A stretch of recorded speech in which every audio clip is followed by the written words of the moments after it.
Hello दोस्तों, नमस्कार। बहुत बहुत स्वागत है आप सभी लोगों का आपके अपने यूट्यूब चैनल पर। आज फिर से हम लोग गणित के कुछ महत्वपूर्ण प्रश्नों का अभ्यास करेंगे। जैसा कि आप लोग देख पा रहे हैं, बहुत ही बेहतर प्रश्न है। तो ऐसे ही आगे प्रश्न हैं जिनका हम लोग आज बेहतर तरीके से अभ्यास करेंगे। यहाँ पर आपको कुछ कॉन्सेप्ट, ट्रिक्स और फार्मूले आपको मिलेंगे जो आपके लिए काफ़ी लाभदायक रहेंगे, क्योंकि बिना फार्मूला मैथ आप हल नहीं कर सकते हैं, सॉल्व नहीं कर सकते क्वेश्चन, तो इसलिए वो आपके लिए तो इम्पॉर्टेंट हो जाते हैं। और आप लोग ऐसे ही जो कॉन्सेप्ट बेहतर तरीके से मिल जाता है उसे आप लोग अपनी कॉपी पे नोट करते रहिए। कोई ट्रिक अगर मिल रही है तो उसे आप नोट करते रहिए, और जो फार्मूला आपको मिल रहा है, जो सूत्र मिल रहे हैं, उनको भी आप लोग नोट करते रहिए। और ये जो प्रश्न है गणित के, सभी परीक्षाओं के लिए इंपॉर्टेंट है, जहाँ पर भी आपसे गणित पूछा जाएगा। जैसे ये क्या है, ये हमारा क्वेश्चन है परसेंटेज से है, ठीक है। तो ऐसा नहीं है कि ये परसेंटेज सिर्फ यूपीपी में आएगा, यूपी टेट में नहीं आएगा, सी टेट में नहीं आएगा, या आरपीएफ में नहीं आएगा, या फिर ये आरपीएफ में आएगा, यूपीपी में नहीं आएगा। तो भाई जहाँ पर भी आपसे मैथ पूछा जाएगा, प्रश्न आपको ऐसे ही मिल जाएंगे। हाँ, एसएससी वगैरह का लेवल अलग होता है, बाकी जितने भी स्टेट एग्ज़ाम है आपको ऐसे ही प्रश्न मिल जाएंगे। तो आप लोग ये मत घबराया करिए कि इसमें यूपीपी लिखा है, सी टेट लिखा है, तो ये सिर्फ वहीं मैथ है तो मैथ है सब्जेक्ट। भाई कहाँ से प्रश्न पूछेंगे आप, पूरा अगर कॉन्सेप्ट क्लियर है तो कोई दिक्कत नहीं होने वाली है, ठीक है। तो चलिए हम लोग शुरुआत करते हैं। पहला प्रश्न जो दिया है, यदि 400 को 30% बढ़ाकर पुनः 30% कम कर दिया गया तो अंततः वृद्धि या कमी प्रतिशत क्या होगा। तो इस प्रकार के प्रश्नों का हम लोगों ने काफ़ी हद तक अभ्यास किया है पीछे वीडियोज में, तो मैं उम्मीद करूंगा कि आप लोग इसे बेहतर तरीके से कर पाएंगे।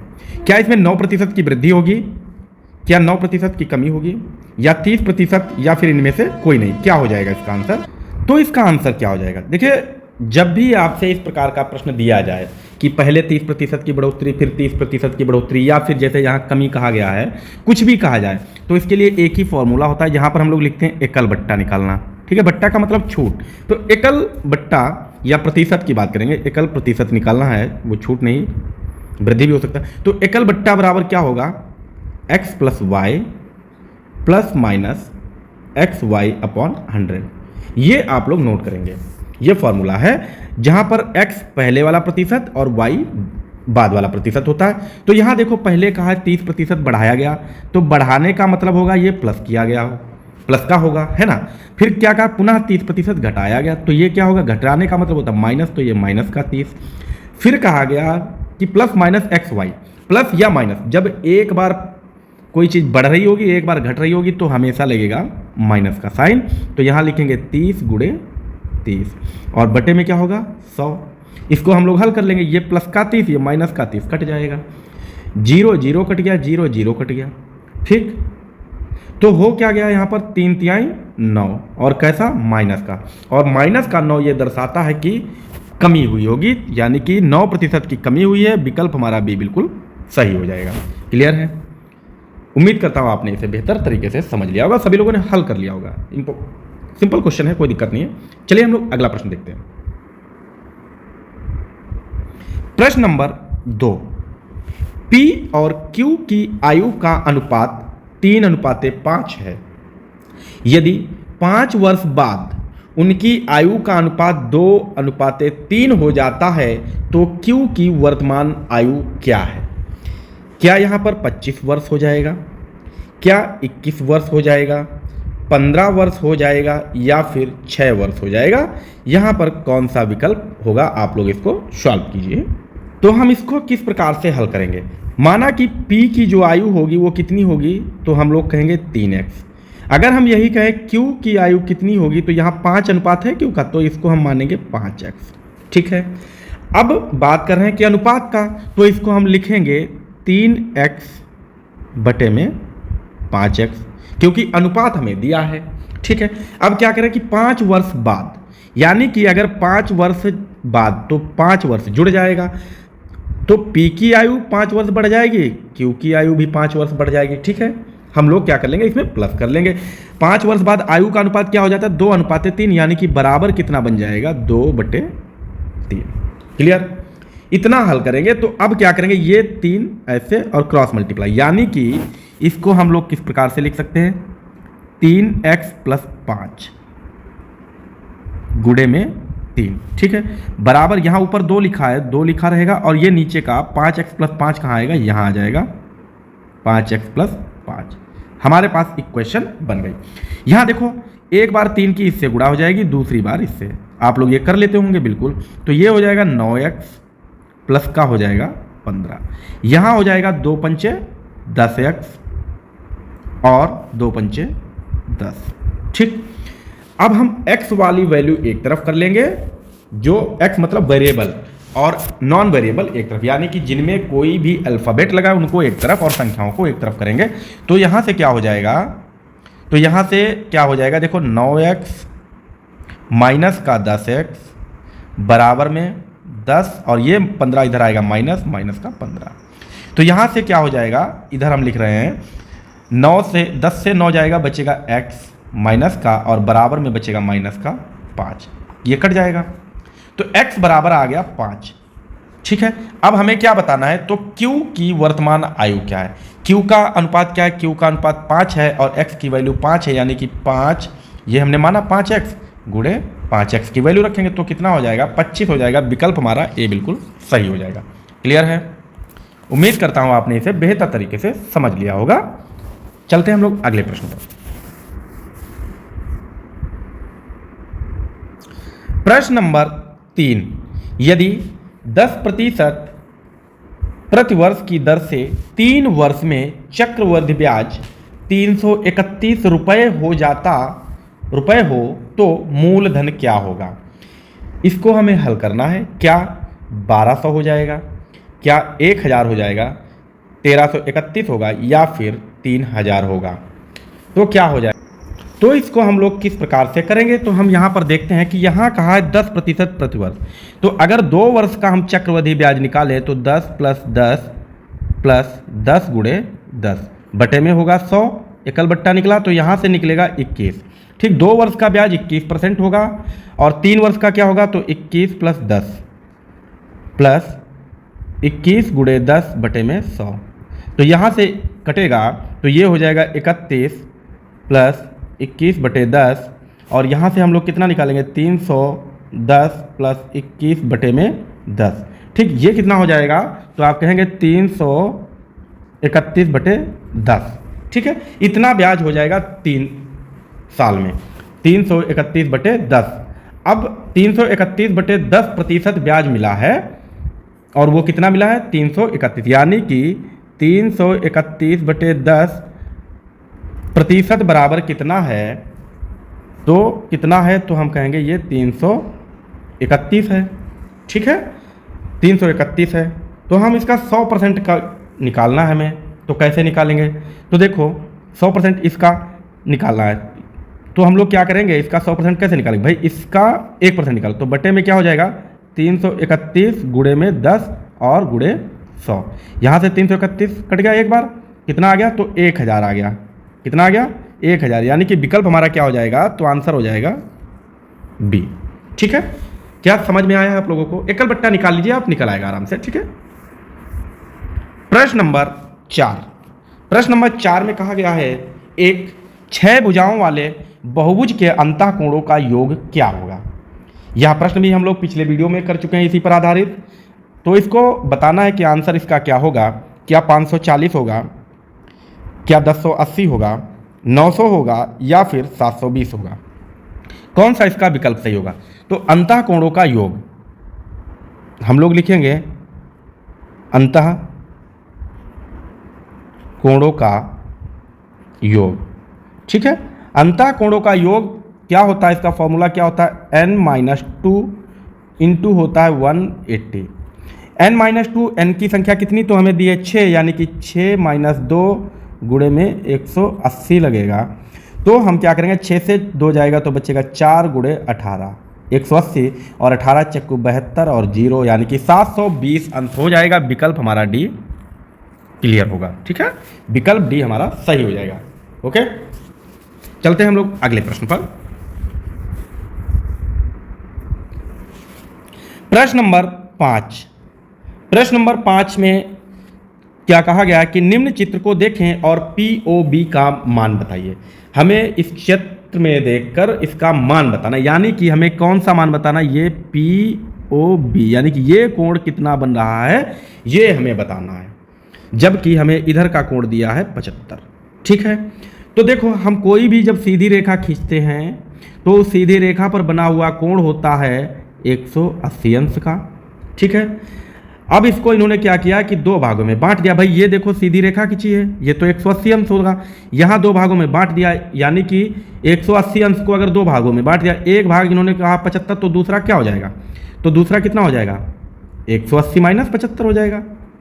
इसमें तो कुछ मानना ही नहीं है ना, तो कितना हो जाएगा, तो आप कहेंगे 105 हो जाएगा। विकल्प हमारा क्या हो जाएगा, विकल्प हमारा बी बिल्कुल सही हो जाएगा, कोई दिक्कत नहीं है। ठीक है, नहीं तो आप ऐसे करेंगे फिर क्या, एक POA या हम कह सकते हैं AOP कोण प्लस कोण POB बराबर कितना दिया है, 180 अंश। यहाँ पर क्या दिया है, AOP कोण जो है ये इसका मान दिया है 75 प्लस कोण POB बराबर 180। अब ये 75 यहाँ जाएगा, 180 से घट जाएगा। ठीक है, तो कोई ये इतना झंझट करने की आवश्यकता नहीं है, आप लोग एकदम सिंपल तरीके से कीजिए। ठीक है, चलते हैं हम लोग अगले प्रश्न पर। प्रश्न नंबर 6 बहुत सिंपल क्वेश्चन है, इसको सिर्फ सरल करना है और ये प्रश्न आप लोग आसानी से कर सकते हैं और एक प्रश्न आपको मिल जाएगा। इस प्रकार का आपकी परीक्षा में कोई दिक्कत होने वाली है नहीं। फिर भी हम लोग कैसे हल करेंगे, तो बोर्ड मास रूल के आधार पर इसको हल करते हैं। सबसे पहले ब्रैकेट होता है, फिर ऑफ हल किया जाता है, फिर डिवाइड। तो यहाँ ब्रैकेट है नहीं, ऑफ है नहीं, डिवाइड दिया, तो इसको हम कैसे लिखेंगे, 64 गुणे 16। 16 के बटे में लिखना है 32, क्योंकि भागे है 32, माइनस का 15 प्लस 30 गुणे 2।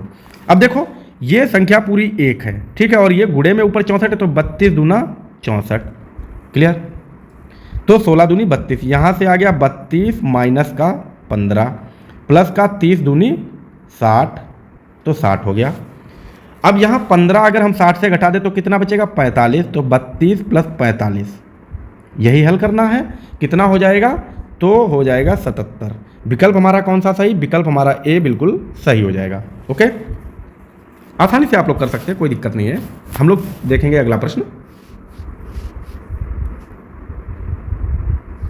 प्रश्न नंबर 7, 4500 रुपये कीमत की साड़ी पर राम कितना मूल्य अंकित करे जिससे 20% की छूट देने पर भी 40% का लाभ कमा सके। तो इसका क्या विकल्प हो जाएगा, A, B, C, D, कौन सा विकल्प सही होगा, हल करके आप लोग बताइए। तो चलिए हम लोग देखते हैं इसको, कि यहाँ पर कहा गया कि 4500 रुपये कीमत की साड़ी पर, यानी कि ये इसका कॉस्ट प्राइस होगा कितना, 4500 रुपये। ठीक है, कितना मूल्य अंकित करें, यानी कि अगर हम देखें तो प्रिंट रेट कितना होगा इसका, X होगा। ठीक है, प्रिंट रेट इन्होंने X अंकित किया होगा। इस पर अगर 20% छूट दे दे तो उसने कितने में बेचा होगा, तो आप कहेंगे 80% पर बेचा होगा। ठीक है, प्रिंट रेट पर अगर वो 20% की छूट दे उसके बावजूद उसे कितना लाभ हो जाए, तो 140%, यानी कि तो हम इसको कैसे लिख सकते हैं, 4500 का 140%, और वो बराबर कितना होगा, तो प्रिंट रेट कितना, X का 80% बटे 100, यही तो होगा। प्रिंट रेट का 80% पर बेचे तो ये इतना लाभ बराबर हो जाएगा 4500 का 140% के बराबर। तो इसको हम हल करेंगे तो 100 कट जाएगा, तो क्या हो जाएगा, 4500 गुणे में 140 और बटे में हो जाएगा 80। ठीक, 0 0 कट जाएगा, 2 सत्ते 14, 2 चक्कू 8। ठीक है, यहाँ से अब इसको हम लोग हल करेंगे तो कैसे होगा, अब यहाँ 4500 गुणे 7, यानी कि 7 0 का 0, 7 0 का 0, 7 5 35 का 5 हासिल 3, 7 चौक 28 और 3 31। 31,500 को हम 4 से भाग करेंगे, ये बटे में 4 होगा, तो 4 से सीधे भाग करिए तो कितना हो जाएगा, तो 4 सत्ते 28, बचा कितना 3। अब हमारे पास आंसर तो मिल गया 7 वाला 78,175 रुपये, सॉरी यहाँ पे रुपये। ठीक, कैसे, देखो 3 बचा, 5 उतारेंगे, अब यहाँ से 4 अट्ठे 32, 3 बचा, 0 उतारेंगे, 4 सत्ते 28, 2 0 4 पंचे 20, तो 7875 रुपये हो जाएगा। विकल्प हमारा डी सही हो जाएगा। ओके। प्रश्न नंबर 8, किसी कार्य को 75 व्यक्ति 24 दिनों में पूरा कर सकते हैं तो 25 दिनों में कार्य को पूरा करने के लिए कुल कितने व्यक्तियों की आवश्यकता होगी? क्या 96 होगा, क्या 72 होगा, 75 होगा या फिर 82 होगा? कौन सा इसका विकल्प सही होगा? आप लोग आंसर इसका कीजिए। तो हम लोग कैसे करेंगे? M1 इंटू D1 बराबर में होता है M2 इंटू D2। M1 मतलब पहले आदमियों की संख्या, पहले दिनों की संख्या, और बाद में आदमियों की संख्या और दिनों की संख्या। तो पहले आदमियों की संख्या क्या दिया? 75 व्यक्ति, यानी कि 75 M1 75 गुणे कितने दिनों में? 24 दिनों में। ये करते हैं 24 दिनों में, बराबर M2 निकालना है तो M2 यानी कि आदमियों की संख्या निकालनी, गुणे दिनों में कितने काम हो जाए? तो 25 दिनों में काम हो जाए। ठीक है, 25 दिनों में काम हो जाए। अब यही M2 निकालना है तो ये 75 कहाँ जाएगा? 25 जो है यहाँ से आएगा यहाँ बटे में, तो इसको आप ऐसे कर देंगे बटे 25, 25 यहाँ 75, और 24 गुणे 3 कितना हो जाएगा? तो ये कितना हो जाएगा? तो हो जाएगा 72। ठीक है, 24 गुणे 3 कितना होगा? तो ये हो जाएगा 72। हमारा विकल्प बी बिल्कुल सही हो जाएगा। क्लियर है? ये फॉर्मूला है, आप लोग इसे नोट करेंगे। ठीक है। प्रश्न नंबर 9, यदि A अनुपाते B बराबर 4:3 तथा B अनुपाते C बराबर 5:7 है तो A B C का मान क्या होगा? यानी कि A अनुपात B अनुपात C क्या होगा? क्या 20 12 15 होगा? क्या 20 21 15 होगा? क्या 20 15 21 होगा? या फिर 20 12 21 होगा? कौन सा विकल्प यहाँ पर सही होगा? तो इसको हम लोग किस प्रकार से करेंगे? तो देखो A अनुपाते B, ठीक, फिर दोबारा क्या दिया? B अनुपाते C, तो B अनुपाते C। A का मान रखेंगे तो A का मान कितना? यहाँ 4:3, तो इसको लिखो 4:3। दूसरा क्या लिखा है? 5:7, तो यहाँ लिखो 5:7। ठीक है, क्लियर? अब देखिए क्या होगा, पहले यहाँ क्या करेंगे? 4 गुणे 5, तो कितना होगा? 20। फिर हम क्या करेंगे? ये सीधी गुणा करेंगे, 5 तिहाई 15 15। फिर हम क्या करेंगे? इस प्रकार से तिरछी गुणा करेंगे तो कितना हो जाएगा? 3 7 21। तो हमारा अनुपात क्या बन गया? 20 15 21। हमारा विकल्प कौन सा हो गया? तो 20 15 21 विकल्प हमारा सी सही हो गया। ओके। आज का अंतिम प्रश्न है प्रश्न नंबर 10, कहा है 20 छात्रों का औसत भार 26 किलोग्राम है। एक अध्यापक को शामिल कर लेने पर औसत भार 29 किलोग्राम हो जाता है, तो अध्यापक का भार कितना? अब यहाँ हम क्या निकालेंगे भाई? 20 छात्र है और औसत भार 26 है, तो भार का योग कितना होगा? तो भार का योग कितना होगा? भार का योग अगर हम निकालें तो होता है संख्या गुणे औसत। ठीक, संख्या गुणे औसत। तो संख्या क्या है? तो आप कहेंगे 20, औसत कितना है? तो हो गया 26। तो जब इनको हम गुणा करेंगे तो हो जाएगा 520। यानी कि पहले जो 20 छात्र हैं ये वाले, इनका कुल भार कितना होगा? 520। अब बाद वाले छात्रों की बात करें तो बाद वाले में औसत कितना है? तो आप कहेंगे 29। अब व्यक्ति कितने हो जाएंगे? 20 छात्र हैं, एक और शामिल हो गया अध्यापक, यानी कि हो जाएंगे 21। अब यहीं पर हम इनको गुणा कर देते हैं, तो 21 गुणे 29 कितना हो जाएगा? ये तो कितना होगा? अगर हम इसको 30 मान ले, ये 609, हाँ 609 हो जाएगा। तो अब देखो 609 और अंतर कितना? 520। घटा दो यहाँ से तो कितना हो जाएगा? 9 और 600 से 520 जाएगा 80, यानी कि 89 किलोग्राम हो जाएगा। विकल्प हमारा बी बिल्कुल सही हो जाएगा। क्लियर है? उम्मीद करता हूँ कि आप लोगों को सेशन अच्छा लगा होगा, कॉन्सेप्ट आपको बेहतर समझ में आए होंगे, फॉर्मूले आपको मिल चुके हैं। तो आप लोग इनको नोट करते रहिए और इनका घर पे भी आप अध्ययन करते रहिए, क्योंकि गणित का आप जितना ज़्यादा अभ्यास करेंगे उतना ज़्यादा आपको गणित आसान लगेगा। जुड़े रहें हमसे, आप लोग गणित बेहतर तरीके से सीख जाएंगे, प्रश्नों को आप सेकेंडों में करना सीख जाएंगे। हमसे बस जुड़े रहिए आप लोग, हम बेहतर से बेहतर प्रश्न लेकर आते रहेंगे आप लोगों के लिए, जो कि परीक्षाओं के पैटर्न पर आधारित होंगे, और आपको निश्चित ही यहाँ के प्रश्न आपको परीक्षाओं में मिलेंगे। डाटा तो नहीं होगा लेकिन कॉन्सेप्ट यही होंगे। तो आप लोग धैर्य से क्लासेस ज्वाइन करते रहिए आप लोग, और आपको निश्चित ही लाभ मिलेगा और आप लोग सफलता प्राप्त करेंगे। परीक्षा हॉल में आप जो है गणित की खोपड़ी में छेद करके जरूर आएंगे। तो ठीक है, मिलेंगे हम लोग अगले सेशन में अगले वीडियो के साथ। तब तक के लिए टेक केयर, बाय बाय। आप लोग अपना ध्यान रखें, घर पर अभ्यास जरूर करते रहें, क्योंकि जितनी ज़्यादा आप प्रैक्टिस करेंगे गणित आपको उतना ज़्यादा आसान लगेगा। ठीक है, और अपना ख्याल रखें, स्वस्थ रहें, मस्त रहें। Take care, bye bye. Thanks for watching video.